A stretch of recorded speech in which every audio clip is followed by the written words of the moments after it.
Today, Monday, 25th November 2024, is a big day for me.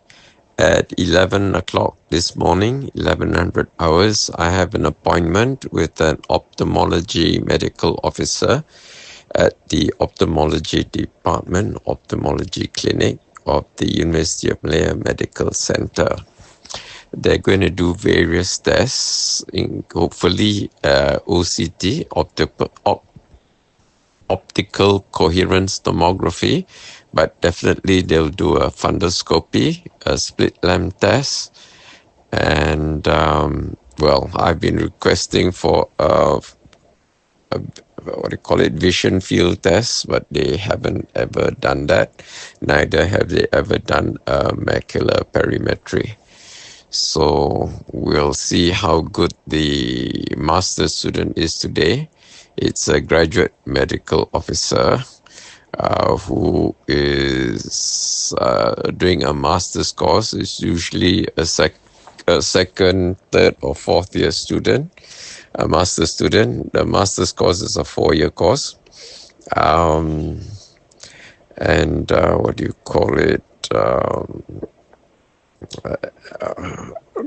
We'll see how good it is.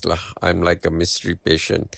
Like supermarkets sometimes have mystery shopper. So I'm a mystery patient. I usually tell the MO, this is your lucky day. And then when they ask why, I said, I'll be assessing you on your chairside manner, on your ability to develop rapport and inspire confidence, and in your professionalism. I'll be assessing you on your ability to ask relevant and pertinent questions. I'll be assessing you on whether you're a good listener, whether you're present or distracted. And if I have to answer your question twice because you weren't listening the first time, then I will fail you.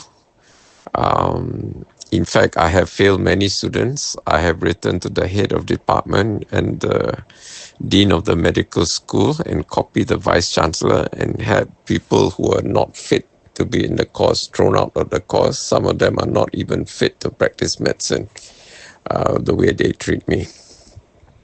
So this is a very serious matter. It's a job continuity, career-dependent issue for them. Because I don't brook any nonsense, especially from stupid people who tell me that the thickness of my retina is measured in nanometers, which is 3 orders of magnitude from the actual.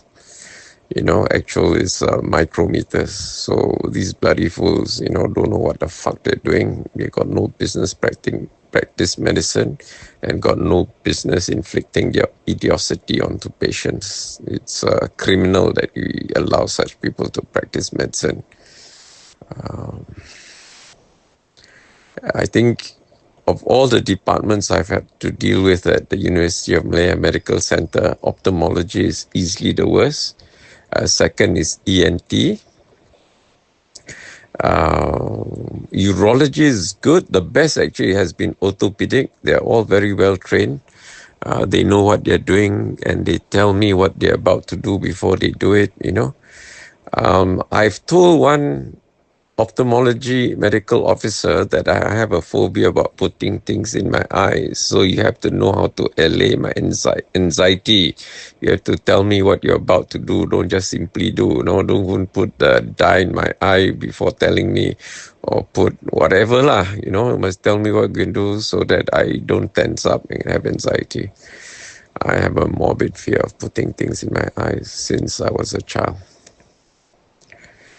So anyway, on the 13th of November at my optometrist vision space at SS2, Cindy, who is a graduate in optometry from UKM, did an OCT and she found no signs of serum in my choroid layer, in the choroid layer of my retina, which means I have reversed my central serous chorioretinopathy.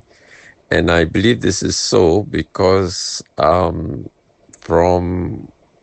about 3 weeks or a month now, I haven't had distortions in my vision. So previously with CSC, I used to have words, or when I look at the words, certain characters go missing and the characters on the side will merge, So for example, if I look at the word please, Please, so depending on the angle I look at it, it could appear to me as please, Pleas, or in rare cases, I just see Plea, the S and E go missing. And sometimes the word running, if I misspell it with an M, Runnimg, I see it as running properly spelled. Okay, the M parts of it go missing and it looks like an N instead of an M. And this thing is fleeting. Sometimes it just happens for a few seconds. I blink a few times, it goes away. But the worst is when it lasts for hours and I'm in a panic state because I can't read WhatsApp. I can't do a damn thing because everything looks funny. And I have an Amsler grid, which I look at. An Amsler grid is basically, what do you call it? The square patterns like Cartesian coordinate system lah. Just like you buy this mathematics exercise book, they all come in lines crisscross like squares. But at the center, there's a black dot. So you stare at the black dot and see whether the lines are straight or wavy or whatever. So sometimes I see like optical illusion like that, like white holes, and then depending on how I move my head, the holes will disappear. At first, I thought they were de Moivre diffraction patterns, but basically it's I think they call it geographical hypertrophy or whatever. So this physical distortion of my eyes. So I want this today to have this confirmed that I've reversed my CSC. How I've done it is through Bekam acupuncture and this Ayurveda eye treatment. Now the other thing is the main issue, my photophobia. Now, the photophobia is sensitivity to light. In fact, it's hypersensitivity to light, especially sunlight. Indoors is not too bad, but outside, sometimes I have to wear double or triple sunglasses, okay? So, and that has its etiology in the low density of photoreceptors in my eyes, in my photoreceptor layer, mostly rods and cones, but also there are other photoreceptors. And one of them does not contribute to vision, but acts as a switch to the hypothalamus to switch on or deactivate cytochrome 450, CYP 450, which is a superfamily of enzymes. It consists of about 20,000 chemicals, 20,000 enzymes, which are required for metabolism. So if these enzymes are deactivated or switched off, which happens after nightfall and before daybreak, when the photoreceptor does not detect blue light of 450 nanometers, then whatever you eat is not metabolized, but is shunted to a different metabolic pathway and automatically stored as fat. Okay, so that's why if you eat after dark, you will get fat. And the reason I suspect why 50% of Malaysians are either overweight or obese is because they are not mindful of when they eat. Not just what they eat, makan pasal sedap, not makan untuk nutrition. Then it's very easy to get overweight and obese, okay? And for Asians, the BMI, the body mass index, is 23. That's the limit for normal weight. Normal is between 18.5 to 23.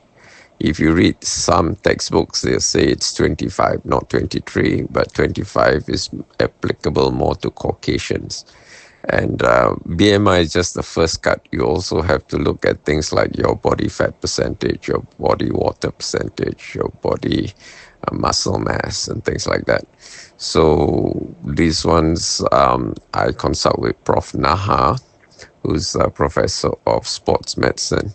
He has a 57,000 ringgit machine in his clinic, which gives all this for each quadrant of the body. You know, your left arm, left leg, right leg. Whereas for the one I have at home, you know, consolidates for the whole body. Anyway, the one at home I rarely use now, not since August last year, primarily because my vision is you know, too poor to read it. Although it'll Bluetooth the results to my phone, and I can do screenshots, but it's just such a pain for me to look at things with a white background, especially on the phone, which is quite tiny screen. And this has got to do with my sensitivity to light. If I look at WhatsApp or anything, like, you know, try to key in the PIN number on the, you know, if you do PayWave and the amount is more than 450, you have to physically key in the PIN number, and the screen is white background. I can't see a damn thing, can't see any of the numbers, they just disappear. So if I use WhatsApp, I have to use white text on black background in order to read, and even the text, sometimes it's as much as 235% enlargement. But then that cuts out certain features like Instagram. If you put it 235%, you can't copy the link of a particular post. Okay, you have to reduce it maybe 135% or 160 or 190, then the link will appear, you know, because Instagram implementation is very, very poor. Anyway, coming back to ophthalmology, so there's nothing they can do about the mydriasis because the low density of photoreceptors send a weak signal to the brain, and the brain, having received a weak signal, tries to boost the signal by dilating my pupil so that more light comes in and we get a stronger signal. But what happens is the extra light coming in with the dilated pupils overwhelm the photoreceptors, and the signal to noise ratio gets distorted. There'll be more noise, so I just see all white, you know, so the signal is very poor. So wearing the sunglasses, it attenuates the light coming in, and then I can resolve contrast a lot better. But with sunglasses, there's color distortion because, you know, whatever color of a sunglass you wear or tint that you wear, it only allows mostly that frequency that you see in, cuts out everything else. So to get it balanced, there's a neutral gray tints. But to improve contrast, other colors are better. For night vision, it's a light yellow. And for low contrast, gloomy skies, a high contrast lens by Maui Jim would be rose in color. By Zeiss, it's amber. Okay, so under different lighting conditions, I have to wear different color tints to see better. So there's no hard and fast rule. You just have to try and see what works for you, because it's very individualized. It depends on how the degree of the photoreceptors that are missing and whether they are sensitive to whatever frequency of light. So anyway, all these special glasses cost a bomb, thousands, you know. Some of these lenses, you know, like the Tokai blue tint costs 2,000 ringgit. That is even not even with power, just the plain tint. And then if you use multifocals, it will set you back at least 1,004. And I've stopped wearing multifocals for years now because I've been improving the power of my lenses, so they get less and less. So there was one time my right eye got it down to 0, no power at all. So I only have correction for astigmatism, but now it's gone back up to 50, which is quite minimal. And the left eye, I got it down to 25. Now it's gone back up to 125.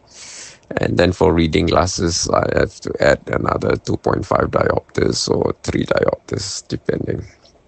Both seem to work. And what do you call it? I do most of my work on my iPad because the iPhone screen is just too small for me to do anything useful. Although yesterday I did upload raw videos. Yeah, I can update raw videos on my iPhone. That's not an issue. But if I take too many videos, then the battery drains very fast because, phone has a small battery compared to the iPad. Yeah, so there may be some exercises I can do to, to modify the reflex, the pupillary reflex, turn it into like a conditioned reflex. So I'll see whether UMMC has a low vision unit, and if they do, I need to be referred to it. I know UKM has a low vision unit because one of the optometrists I used to go to, YK Leong in Damansara, Jaya, the sister, Miss Leong, used to work until she retired at the low vision unit of UKM. In fact, I'm very grateful to her because she was the first and only person who told me that I was, with my poor vision, eligible to become OKU Penglihatan. All the dungus at UMMC ophthalmology department never told me that my eyesight was so poor that I'm eligible to become OKU Penglihatan. And then for the past 4 years, the dungus there had misdiagnosed me as having age-related macular degeneration. And only 2 appointments ago, they realized their mistake. And the medical officer told me I actually had central serous chorioretinopathy, which thankfully is a reversible condition, and I've reversed that. But for the low density of photoreceptors in my eyes, the best that I can do is Ayurveda and nutrition. So nutrition, you eat orally, and hopefully you get vitamins A, C, and E into the eyes, as well as the antioxidants, which are also plant pigments, lutein and zeaxanthin, into the RPE, the retinal pigment epithelium. It's a layer of the eye above the photoreceptors. Basically, they are natural sunglasses for the photoreceptors to prevent the ultraviolet rays, ionizing ultraviolet rays, to oxidize the photoreceptor layer. Now, lutein and xanthins are plant pigments, and they are found in leafy greens, and they also serve the same function in leaves. They protect the layer that does photosynthesis from the ionizing ultraviolet radiation from the sun. UVA and UVC. UVB is quite beneficial. That's the ultraviolet B band, which falls on your skin, and then under your skin you have adipose tissue, and there's some cholesterol there, and it converts the cholesterol into vitamin D, D for delta. Okay, so eye nutrients coming back. That's vitamin A, vitamin C, vitamin E, and the mineral zinc. Zinc, however, has a very narrow therapeutic window. It is necessary, but if you take too much, then it forms compounds which precipitate and form geoids or drusen. Geoids, like globes, basically precipitate of these compounds. And drusen are basically the inventor or discoverer was a German guy, and he called it drusen, which is a German word for geoids.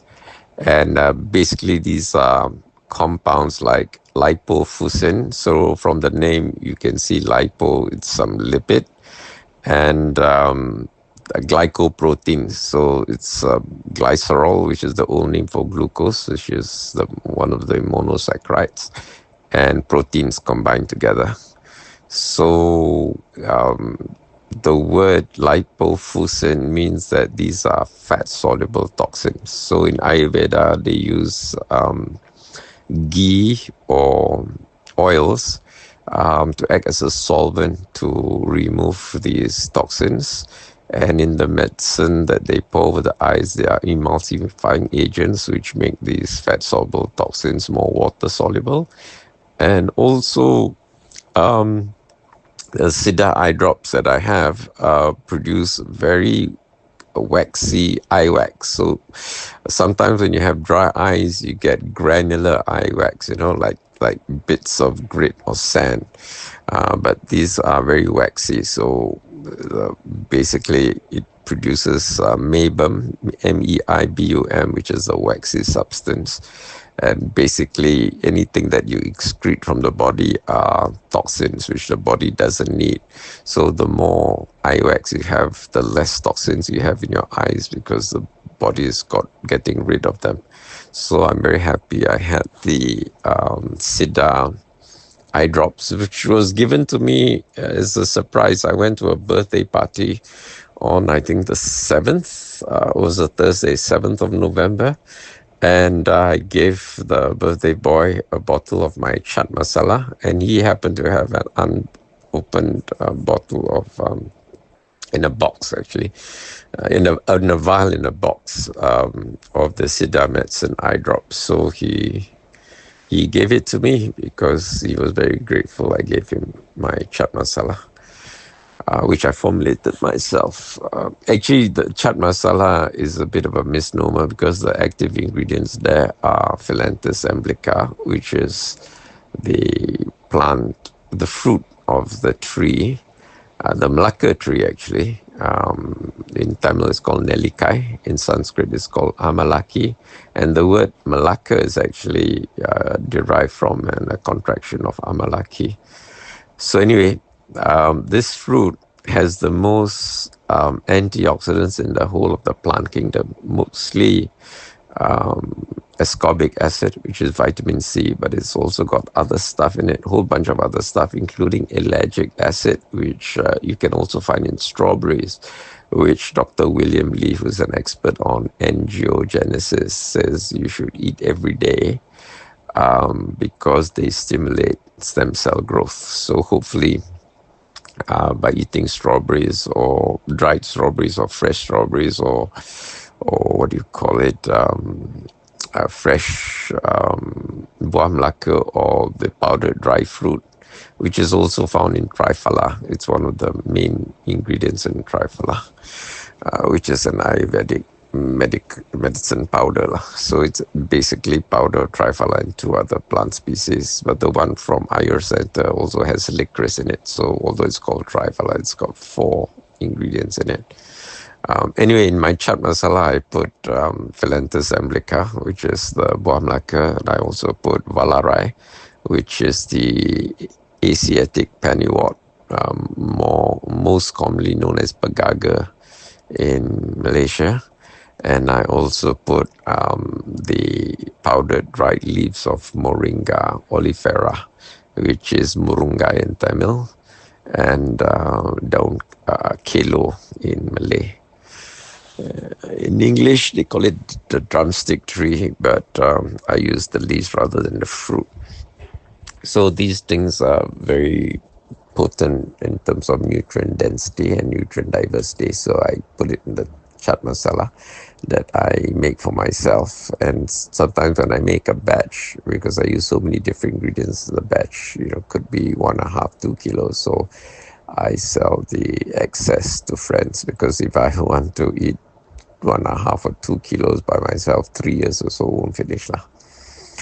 And to mask the taste, because it's very sour due to the ascorbic acid, very bitter because it's got iron compounds, saponins and tannins and a whole bunch of other stuff.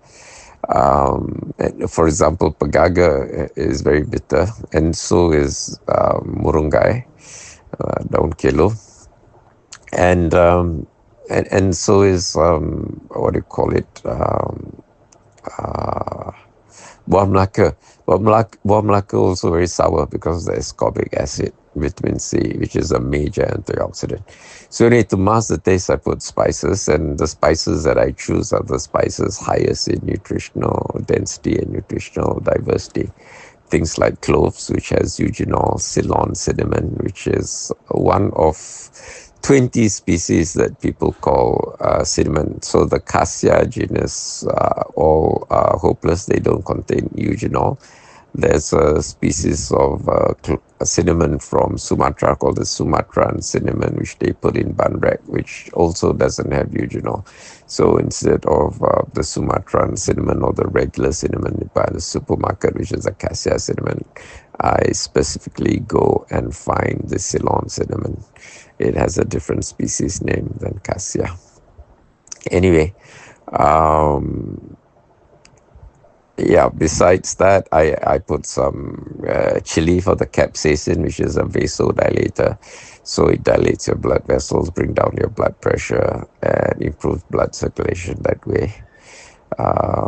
And a whole bunch of other stuff, okay, which synergize, or in pharmacology, we call it a potentiate. Although these things are not pharmaceutics as such, they are more food, not even supplements.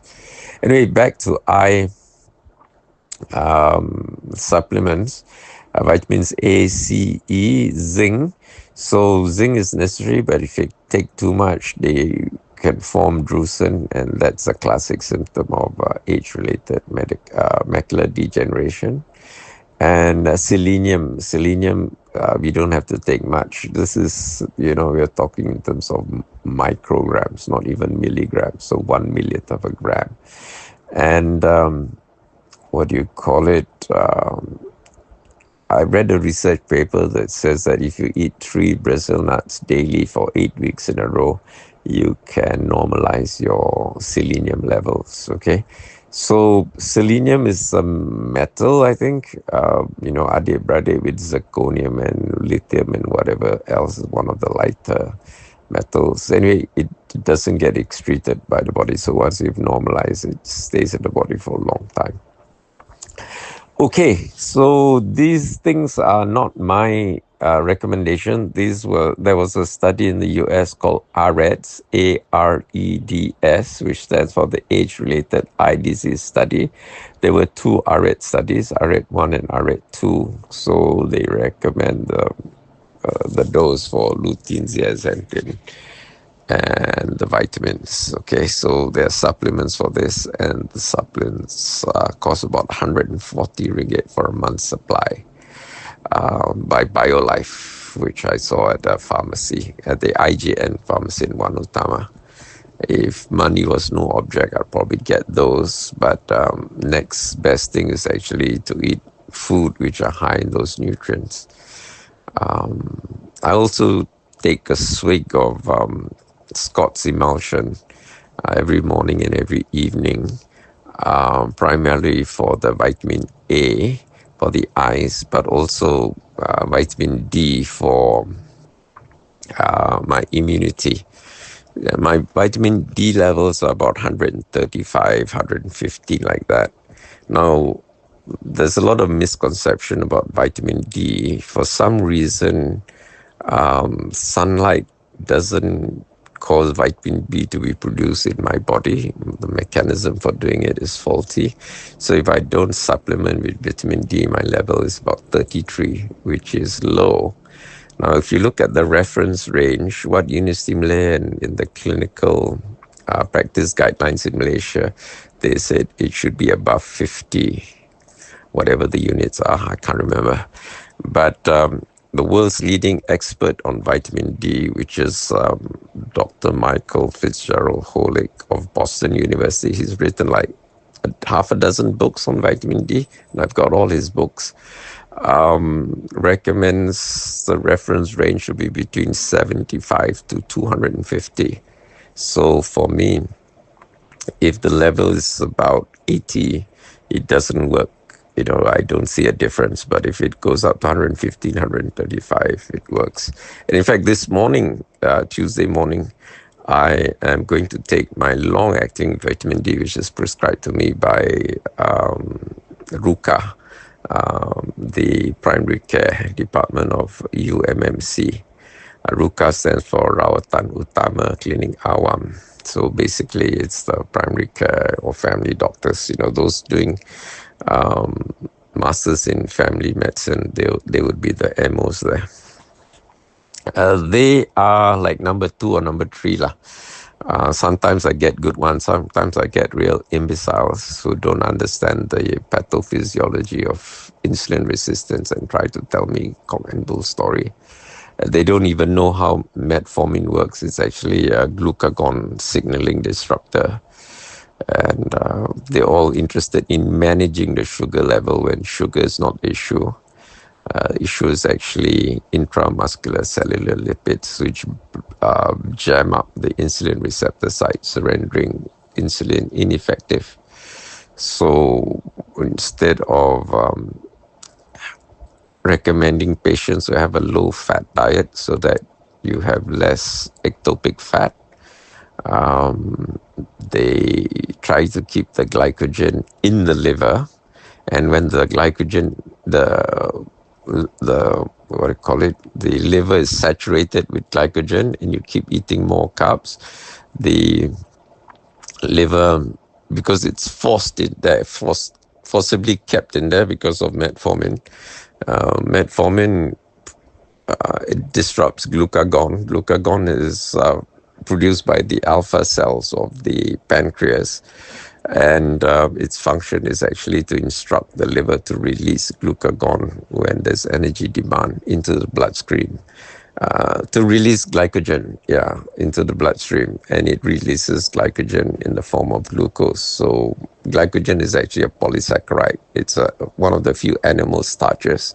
It's basically glucose molecules zipped together to form a huge molecule. It's more efficient to store it that way.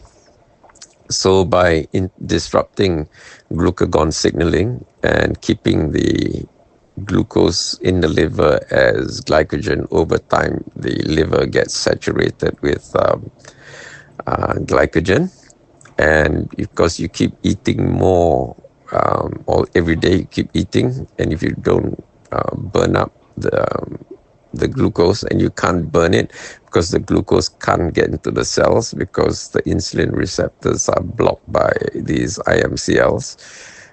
Think of the insulin as the key and the insulin receptor cells as a keyhole, and then in that analogy the IMCLs are chewing gum, blocking up the keyhole so that the insulin can't open the glucose pathway into the cells. Now the glucose pathway into the cells also very complicated. There are 9 steps in the process, each with its own necessary and sufficient conditions, and they have to happen sequentially, and you need things like coenzymes, chromium, and all sort of things to be present before this reaction can take place. So these MLM buggers will force you to buy chromium supplements, and if you look at the chromium supplements, it's like 20 micrograms per tablet. So one tablet would weigh like maybe 2 grams. So 20 micrograms is like a little bit. So most of the tablet you're buying is buffer, and you can get chromium by eating root vegetables, because chromium is, it's a mineral found in the soil. So if you eat, things made with organic compost, you'll get chromium, because the organic compost is made from plant material, and the plants also need chromium to get glucose into their cells. So if you eat, it's just recycling the chromium if you eat food that's grown in organic compost rather than chemical fertilizers. In fact, if you look at plant cells, all plant cells have calcium as a necessary component, because it's required for the structure of the plant cell walls. So eating any plant material, you'll get calcium. It's not necessary for you to eat cheese or drink milk, okay? But of course, some plant cells have more calcium than others. So mostly the beans have. So if you drink soy milk, you'll get your calcium.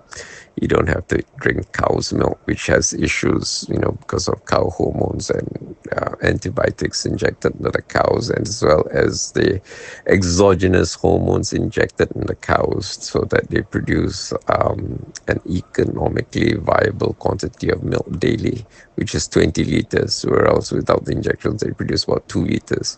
So the udders of the cows are 10 times larger than they are meant to be, which makes them very swollen, sensitive, and causes pain to the cow. Okay. Anyway, so today's a big day. I'm going to take my vitamin D supplement now, and I'll report back after my consultation with the MO. I hope today I get someone who's in the 90% percentile of his or her cohort rather than a dungu lah. If I get a dungu, the world will know about it, and I'll make sure it's a job continuity, career dependent issue for them, because if you're a dungu, you got no business treating patients, let alone practicing medicine. But if you're good, then I will tell the world. And normally I try to get their MMC registration number. They won't be on the specialist register because they're not qualified as specialists yet, but MMC maintains a registry of all people qualified to practice medicine. And I know the person in charge, Dr. Tunku something. I got his number. They're based in near Tanglin Hospital, the Malaysian Medical Council. And if they do anything unprofessional or negligent, the MMC will know about it, and so would the head of department, the dean of the medical school, and I'll copy the vice chancellor. And for added measure, I'll copy the Minister of Higher Education, so that things like this don't get swept under the carpet. I promised to make a formal complaint about the staff nurse Saraswati, and this one was so ironic because Saraswati means goddess of knowledge, but she's such a dungu, it's such an inappropriate name for that cow, I tell you. Anyway, I haven't made it because I've run out of toner, and these HP printers, the toners cost almost 300 ringgit, which I'd rather spend on my Ayurveda treatment. 300 ringgit, I can do 2 Ayurveda treatments. I've also run out of paper. And the last time I bought paper was like 14 ringgit a ream. Now it's 18, 20 ringgit a ream. And then there's some Chekai companies that one ream they put 450 sheets. It's standard around the world. One ream is 500 sheets. But these Chekai Malaysian companies shortchange you 10%, and then they charge 18 ringgit instead of 20. And most people think, this one cheaper. Actually, it's the same price. They just sell you a lesser quantity. The unit price is the same.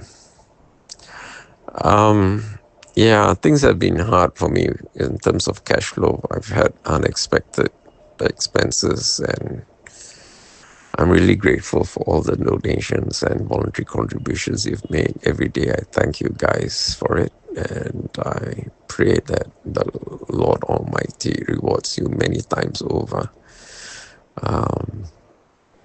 In Malay, you said you dapat pahala. In other religions, they say it's merit making. So I really appreciate your contribution. I ask people to donate voluntarily, donate whatever you can afford. If you donate even 1 ringgit, I accept. I don't make a judgment, because if 1 ringgit is all you can afford, that's all you can afford, If you can't donate anything at all, it's not necessary to give excuses, because I'm not in the excuse collection business. I'm in the results business. So if you can't, that means you need 1 ringgit more than I do, so keep it, And if you have disposable income or monthly income, do not donate more than 5% of your monthly income. And to know why, there's a whole methodology about money management by T. Harv Eker called the 6 Jars Money Management System. So you just do a search on YouTube and you'll get lots of videos of T. Harv Eker. Actually, he's sort of retired now. His son has taken over. So most of the talking head is by his son. I can't remember his name. Okay, I better stop now and prepare myself for my treatment.